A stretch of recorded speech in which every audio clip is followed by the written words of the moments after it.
Welcome to Bebot Farm. Hiningal ako, boss. Ay, medyo ano na siya. Nag-harvest na siguro sila ng grapes. Ito grapes to eh. Nag-harvest na siguro. Ito yung mga dragon fruit. Magbabayad tayo. Intruder ba kayo? Intruder nga.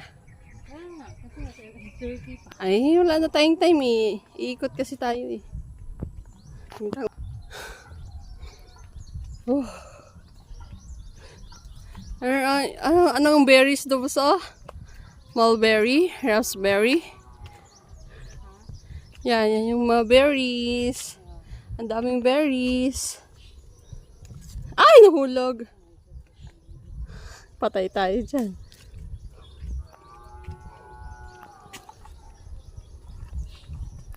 Kumuha ako. Huwag kayong maingay.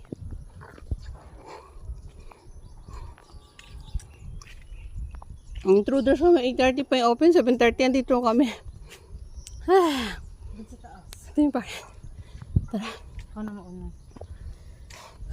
Kao po. Pasensya na. Pumasok kami. Bawal pumasok. Na tao. Kahit bantay, wala talaga tao.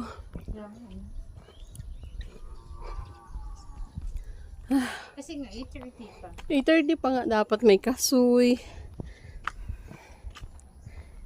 Intruders, dalawa.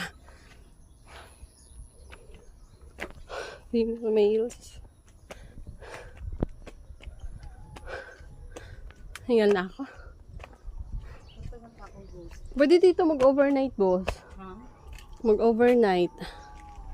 Yan yung cabin nila. Oh. Dapat tayo. Mag-alam na tayo. Baka may ano ng tao. Hanap na tayo tao.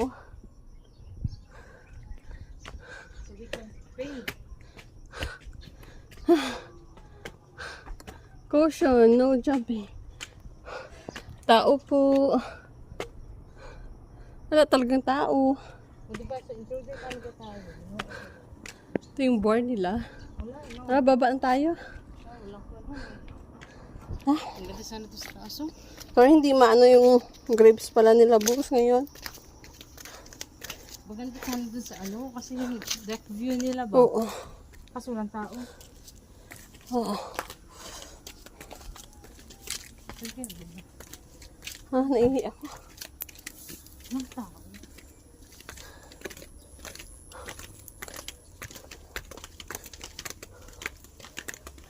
Sa beach tayo. Ano? Kasi magbabayad tayo. Okay lang yun. Wala yan. Tour lang naman tayo. Wala bang bayad yung tour? Walang bayad. Dati sa amin. Di ba kami meron natin? Tahimik ka lang. Sabihin na lang natin, ay, sarado pa pala. Balik na lang kami mamaya. Okay, fine. Wait ka na.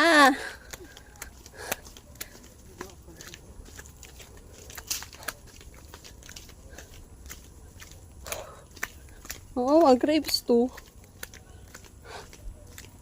Puno to dati. Puno.